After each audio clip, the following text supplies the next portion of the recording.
Perdón, es que tengo que señalar. ¿Me oyen? Ok, bueno, entonces ahora vamos a hablar de la medición de la presión portal en cirrosis. Y es súper difícil, ¿por qué? Porque el sistema venoso portal está localizado entre dos redes de capilares. Esta es una figura de Andreas Vesalius de 1543. Estos son los capilares, los vasos esplácnicos. Entonces no puede uno entrar por acá, no puede uno entrar por el hígado tampoco porque están los sinusoides. De manera que tenemos que hacerlo de manera indirecta. Y el gradiente de presión de la vena suprahepática es el método que más se ha utilizado para medir la presión portal y es un método indirecto y se obtiene metiendo un catéter por la vena yugular, braquial o femoral. Pasa uno, cuando es por acá por el corazón, llega uno a la vena suprahepática y o se enclava el catéter o se infla un balón y se obtiene la presión enclavada o la presión de oclusión si se trata de un balón, y se le resta siempre la presión libre como un cero interno. Y es o sea, no es tan invasivo, es seguro y es reproducible, y como les mencioné en la charla anterior, un gradiente de más o igual a 6 y significa que hay hipertensión portal. Tenía yo un videíto, pero no corrió, pero tienen que saber que cuando menos para estudios de investigación se tiene que obtener un trazado. Es un trazado que uno comprueba cómo fue la presión. Entonces aquí, por ejemplo, estos son dos pacientes cirróticos, este es un tracing electrónico, esta es la presión libre, se infla el balón, siempre empieza a aumentar la presión y una vez que está estable uno determina qué es, aquí el wedge es 27. Desinfla uno el balón, baja la presión y así 3 veces, de manera que esto es un buen trazado. Este también se puede obtener en papel, pero siempre es importante tener una escala. Aquí es el 0, 10, 20, etcétera, y vean ustedes aquí nuevamente, esa es la presión libre, se infla el balón, etcétera. Y en general, cuando hicimos una comparación de interpretación de trazados, la diferencia entre los observadores en general es de 0.2 milímetros de mercurio, de manera que esto es reproducible siempre y cuando la técnica sea adecuada. Y eso es fundamental en estudios de investigación. Ahora, recuerden que no es una medición directa de la presión portal, es una medición indirecta y lo que uno está midiendo es la presión sinusoidal. Esas son las venas suprahepáticas de la vena porta. En condiciones normales hay un poco la presión se difunde a través de estos shunts que hay dentro del hígado, de manera que la presión portal, si es de 6, el wedge va a ser un poco menor de 5. En cirrosis, en cambio, estas comunicaciones están obstruidas por tejido fibroso y la presión portal va a ser la misma que la presión enclavada. De manera que en cirrosis esto es muy útil. Y esto es una de las cosas principales que tienen que recordar, que en hipertensión portal prehepática, por ejemplo, si hay una trombosis portal, esta es la parte que va a estar con presión alta, el sinusoide va a tener una presión normal, por lo tanto el gradiente va a ser normal. En situaciones presinusoidales como en esquistosomiasis, donde los huevos se atoran en el espacio portal, o en condiciones que son inicialmente, cuando menos máximamente con fibrosis portal, esto también va a estar aumentado, sobre todo en la parte presinusoidal, y la presión sinusoidal va a ser normal. En cirrosis, como les mostraba en la charla anterior, el problema es adentro del hígado, los sinusoides están con presión alta, la presión sinusoidal va a ser alta, y evidencia de esto es que cuando el paciente se queda más enfermo hay ascitis, que la ascitis viene de los sinusoides hepáticos. Lo mismo con enfermedad venoclusiva o lo que se llama síndrome de obstrucción sinusoidal, es posthepática, las venas centrilobulares son las más afectadas, va a haber inmediatamente hipertensión sinusoidal, aumenta, y en estos casos también va a haber formación de ascitis. Y finalmente, en el síndrome de Budd-Chiari, donde tienen un coágulo aquí, lo que es más común es no poder cateterizar la vena suprahepática, pero en caso que se pueda, va a haber hipertensión sinusoidal, el gradiente está aumentado y va a haber formación de ascitis casi como primer síntoma. De manera que la primera utilidad es hacer el diagnóstico de cirrosis. En cirrosis la presión enclavada es alta, la presión libre es normal y el gradiente está aumentado. Interesantemente, en enfermedad cardíaca, en insuficiencia cardíaca, la presión en cuña va a estar alta, pero la presión sistémica está aumentada. Todo está shifted para arriba, de manera que el gradiente va a ser normal. Y esto es una de las veces que hacemos estos estudios para definir si la citis es de causa cardíaca o si es por cirrosis. Bueno, vamos a la cirrosis. Cualquier enfermedad crónica del hígado va a llevar a cirrosis y ustedes ven, este es el hígado cirrótico, el hígado normal. Durante la producción de esta cirrosis va a haber cada vez más y más tejido fibroso y más distorsión de la arquitectura. Entonces uno asumiría que en este momento va a haber una presión normal, pero conforme se va haciendo el proceso cirrótico empieza a haber hipertensión portal.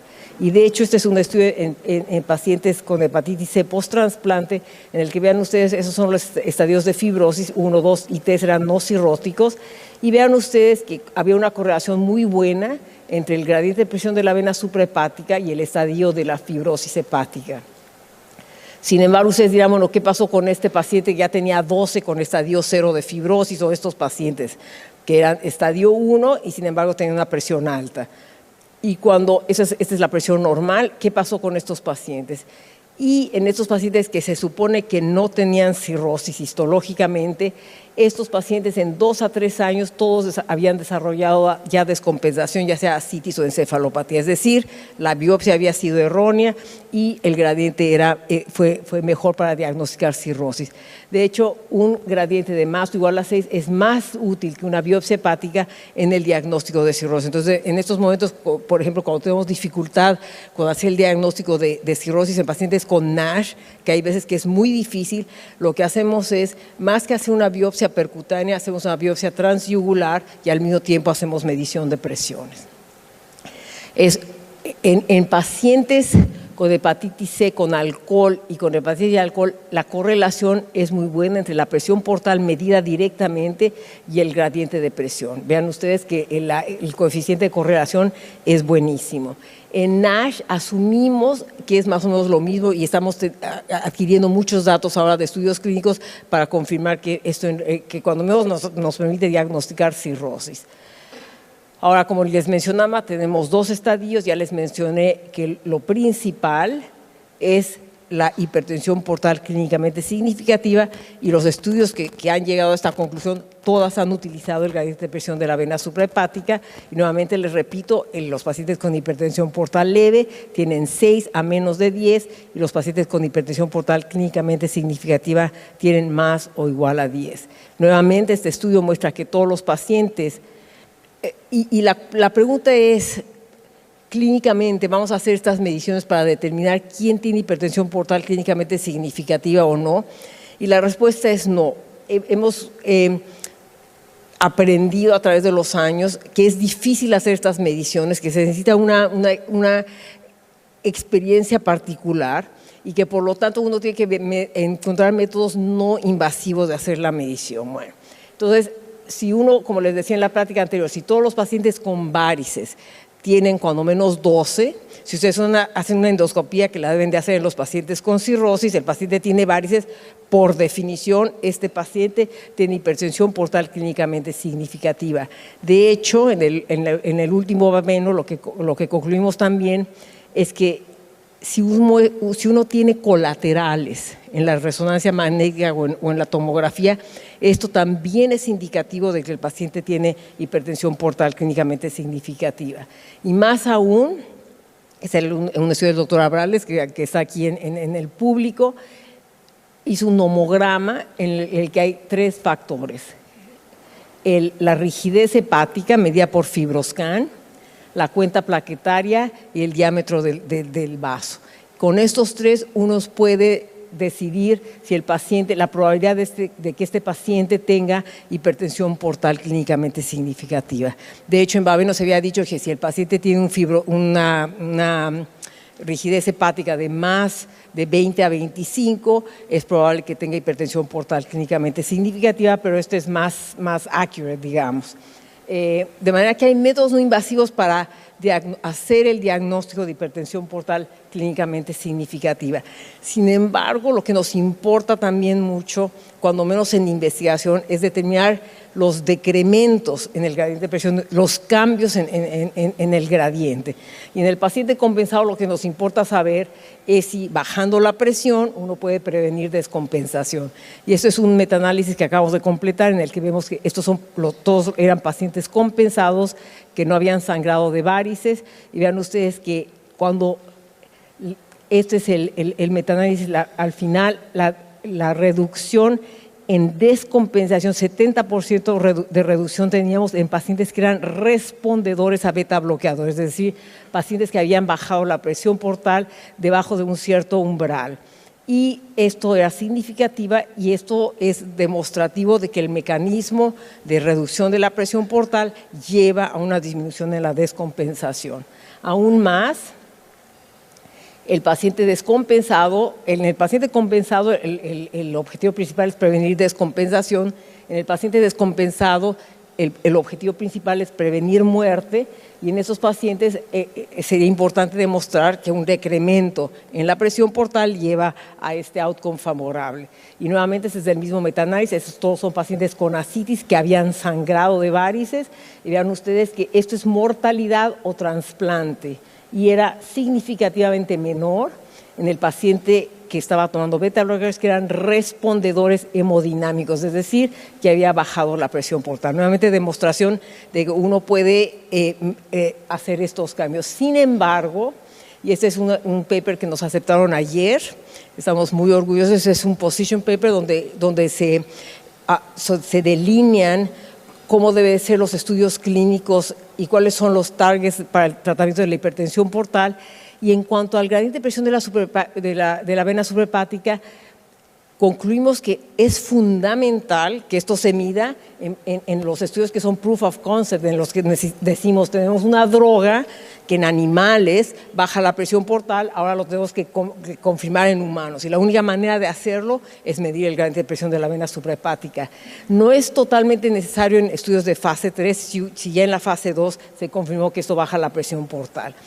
Pero desgraciadamente no hay una sola prueba no invasiva, ni el Doppler, ni la rigidez hepática, ni ninguno de esos que correlacionen con cambios del gradiente y que fueran alternativas aceptables. De manera que en estudios de proof of concept se tiene que medir el gradiente de presión de la vena suprahepática, pero es fundamental hacerlo correctamente. Entonces, desgraciadamente, estas mediciones no están estandarizadas a través del mundo y esto fue en un consenso hace 10 años, que esperamos que en el próximo Baveno surjan guidelines para esta medición, porque ya se había concluido desde entonces que tenían que haber guías de muchas sociedades, incluyendo la de radiología intervencionista, para que aumentara su aplicabilidad y su confiabilidad. Y que quizás, y lo que estamos haciendo en muchos de los estudios clínicos que están llevando a cabo que miden presión portal, es calificar al sitio. Mandan un trazado para ver si saben hacerlo o no saben hacerlo. Si no saben hacerlo, no. Y hay muchos que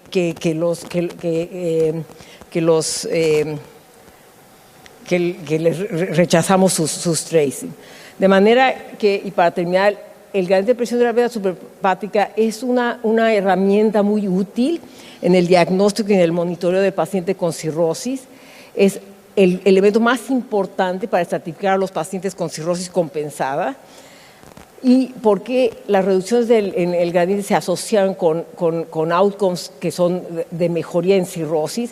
Se debe de usar en estos estudios que son proof of concept de fase 2 para evaluar drogas, que tenemos muchas que están por venir para tratar la hipertensión portal, pero sin embargo el procedimiento teóricamente es fácil, pero tiene ciertos detalles que hacen que algunos centros, hay algunos, y es dependiente totalmente del operador, y por eso en centros donde los hacen los hepatólogos, que lo hacen de manera, esto es mucho más confiable que en Estados Unidos y en México, por ejemplo, que lo hacen los radiólogos intervencionistas, que hay unos que no hay manera que lo sepan hacer y hay otros que lo hacen perfectamente, es totalmente variable, ¿ok?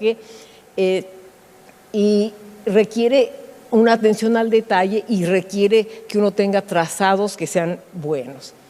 Y como dijo mi mentor, es esencial tener una técnica adecuada para medir la presión portal y que cualquier cosa que vale la pena hacer, como es hacer la presión portal, se debe de hacer de manera adecuada.